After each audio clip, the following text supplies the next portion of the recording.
Hello guys, welcome to my new lecture. DNS proof को Python के साथ code करने के लिए सबसे पहले हमें समझना होगा कि डीएनएस क्या होता है एंड डीएनएस प्रूफ कैसे वर्क करते हैं। तो चलिए स्टार्ट करते हैं। सबसे पहले जानते हैं कि डीएनएस का फुल फॉर्म क्या आता है। तो डीएनएस का फुल फॉर्म है डोमेन नेम सिस्टम। ठीक है, अब ये कैसे वर्क करता है, ठीक है, इसका यूज़ क्या है।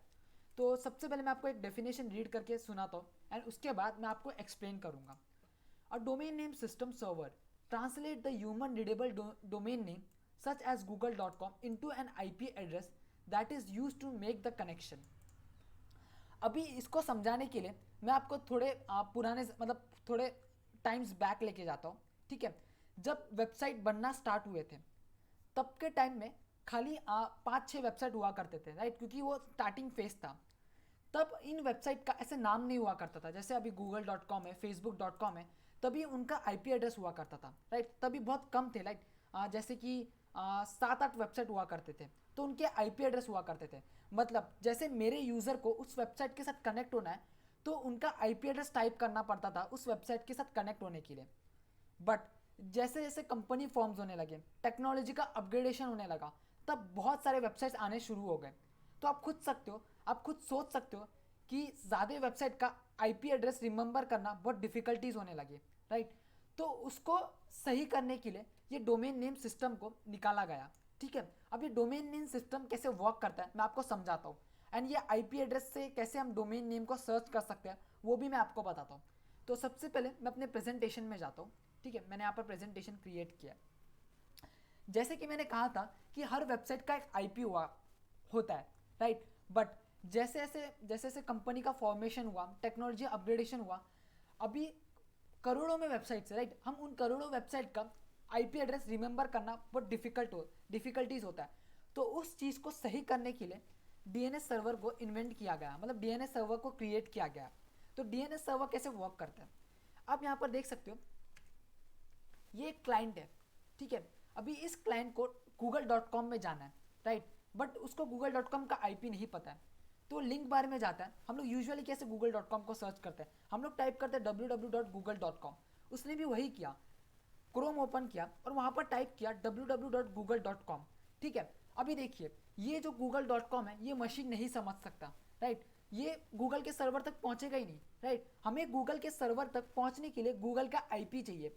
तो ये जो www.google.com है ये सबसे पहले डीएनएस सर्वर में जाएगा, राइट। ये हमारा डीएनएस सर्वर है।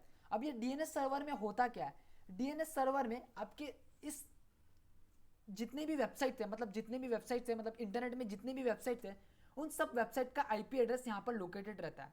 अब जैसे ही यहाँ पर google.com सर्च करोगे वो सबसे पहले डीएनएस सर्वर में जाएगा, ठीक है। एंड उसके बाद ये जो google.com का आईपी है वो डीएनएस सर्वर आपको प्रोवाइड करेगा, तब जाके आपको google.com का वेबसाइट शो करेगा, राइट। तो सिंपली लैंग्वेज में बोलूँ तो ये जो क्लाइंट है वो सबसे पहले डीएनएस सर्वर को एक रिक्वेस्ट भेजेगा एंड बोलेगा कि मुझे google.com का आईपी एड्रेस चाहिए उसके साथ कनेक्शन मेंटेन करने के लिए। तो ये जो डीएनएस सर्वर है वो आपको आईपी देगा google.com का, फिर आप वही आईपी के थ्रू google.com का वेब पेज पे विजिट कर सकते हो। ठीक है, सो आपको समझ में आएगा कि डीएनएस होता क्या है, right. DNS basically domain name system है। वो बेसिकली ह्यूमन रीडेबल लैंग्वेज को एक आईपी एड्रेस में कन्वर्ट करता है, ठीक है। और ये जो मतलब जो भी ह्यूमन रीडेबल लैंग्वेज है वो आईपी में कन्वर्ट करता है उसके लिए एक सर्वर क्रिएट किया गया है, राइट। वो सर्वर शायद यूएसए में, राइट। तो वहाँ पर पूरे वेबसाइट के लिस्ट है, ठीक है। आप जैसे उसको रिक्वेस्ट भेजोगे तो वो चेक करेगा। जैसे कि मैंने यहाँ पर google.com भेजा तो वो आपको google.com का आईपी देगा एंड आपको वेब पेज शो करेगा। सॉरी। तो आपको मैं और एक चीज़ बताना चाहूँगा, ठीक है। तो मैं इसे अभी के लिए फुल स्क्रीन से एग्जिट करता हूँ, ठीक है। और अभी मैं इस आईपी एड्रेस के थ्रू google.com में कनेक्ट होने का ट्राई करूँगा। सबसे पहले मुझे जानना है कि google.com का आईपी एड्रेस क्या है। सो मैं अपने सीएमडी में जाऊँगा और मैं यहाँ पर लिखूँगा पिंग google.com।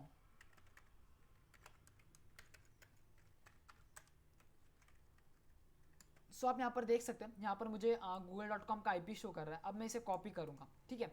अभी देखिए बेसिकली कैसे वर्क कर रहा था। हम लोग www.google.com टाइप करते थे, राइट।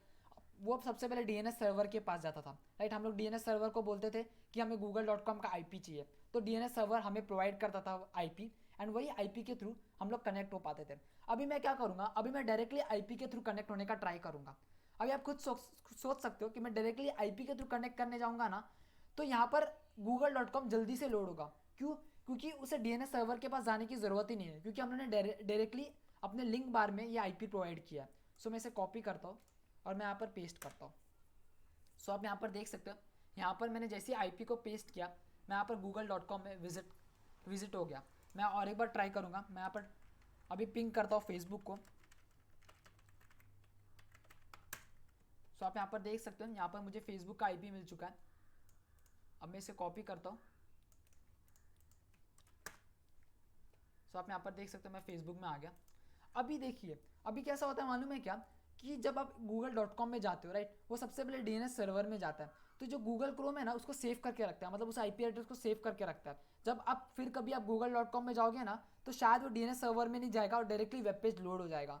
तो ये स्पीड प्रोसेस करने के लिए google.com अपने कैश में सेव करके रखता है इन सब चीज़ों को, ठीक है। बट आप कभी कोई न्यू वेबसाइट में विजिट करने जाओगे, राइट, जैसे कि मैं कोई एक न्यू वेबसाइट में गया तो थोड़ा आप देखोगे उसको थोड़ा टाइम लगता है। क्यों? क्योंकि वो सबसे पहले डीएनएस सर्वर में जाता है, उधर से आईपी ग्रैब करता है, तब जाके आपको वेब पेज शो करता है, ठीक है। अभी हम लोग बात करते हैं कि ये डीएनएस स्पूफ कैसे वर्क करता है, ठीक है। सो मैं नेक्स्ट स्लाइड में जाऊँगा। अभी डीएनएस स्पूफ करने के लिए आपको एक चीज़ याद रखना होगा कि डीएनएस स्पूफ परफॉर्म करने के लिए आपको एआरपी स्पूफ अटैक भी ऑन करना होगा, ठीक है। सबसे पहले आपको man in the middle attack को रन करना होगा एंड नेटवर्क के मिडल में आना होगा इस डीएनएस स्पूफ अटैक को परफॉर्म करने के लिए। अभी देखिए, ये क्लाइंट पहले इसको google.com विजिट करना था, राइट। वो सबसे पहले डीएनएस सर्वर में जाता था एंड डीएनएस सर्वर उसको आईपी एड्रेस भेजता था।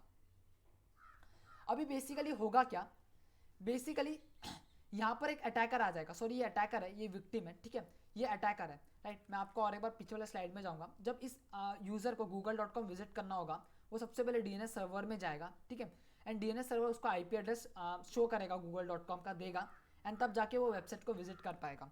अब डीएनएस स्पूफ अटैक में होगा क्या, सबसे पहले attacker man in the middle attack के पोजीशन में होगा, ठीक है। अभी वो नेटवर्क, इस क्लाइंट एंड नेटवर्क के बीच में आ जाएगा, ठीक है। अभी देखिए, अभी विक्टिम को क्या लगेगा, विक्टिम को लगेगा जो हमारा अटैकर है, ये मैंने आपको पहले भी एक्सप्लेन किया, आपने नहीं देखा होगा तो आप मेरा पिछला वाला वीडियो देखना। अभी इस विक्टिम को क्या लगेगा कि मैं राउटर हूँ, राइट। तो सबसे पहले वो अपने वेबसाइट में लिखेगा, ठीक है, अपने वेबसाइट में लिखेगा www.google.com, राइट। वो सबसे पहले मेरे पास आएगा, ठीक है। मैं एज यूजुअल उसको डीएनएस सर्वर के पास फॉरवर्ड कर दूंगा, राइट। इस विक्टिम ने सर्च किया www.google.com, राइट। अब ये जो www.google.com क्या है, ह्यूमन रीडेबल लैंग्वेज।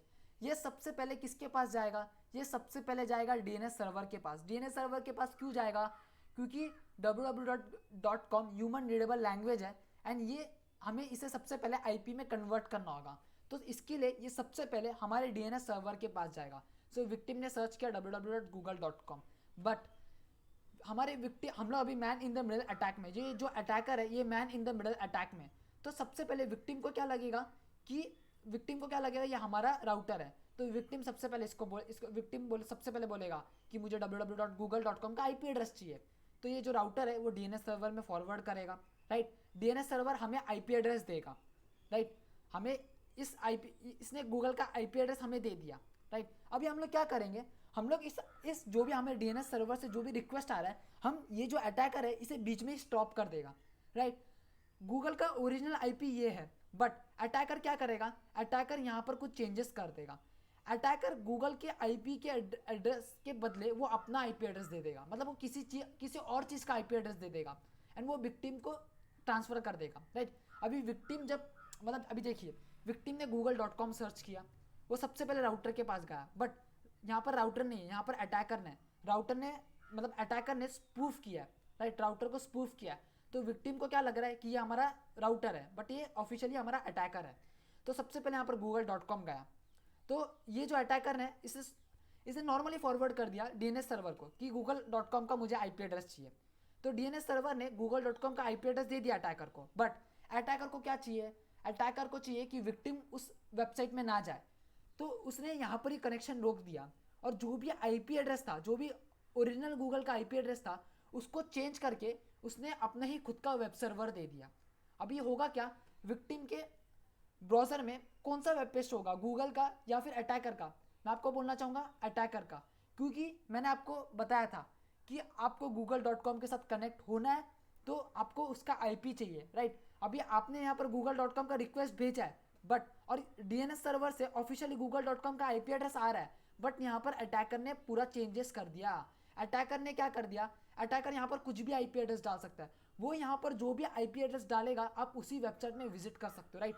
सो यहाँ पर आपको केयरफुल होना पड़ेगा, क्योंकि अटैकर क्या कर सकता है, अटैकर आपको एक फिशिंग वेबसाइट में पहुंचा सकता है, आपको एक फिशिंग जीमेल वेबसाइट में पहुंचा सकता है, कुछ भी एक प्लान करके एक अटैक परफॉर्म कर सकता है। सो ऐसे डीएनएस स्पूफ अटैक ऐसे वर्क करता है। सो होप सो आपको समझ में आया होगा। अभी हम लोग इसी थ्योरी के साथ कोड करने वाले DNS server, DNS spoof attack को। सो होप सो कि आपको आया होगा। तो आज के वीडियो के लिए बस इतना ही। Thank you.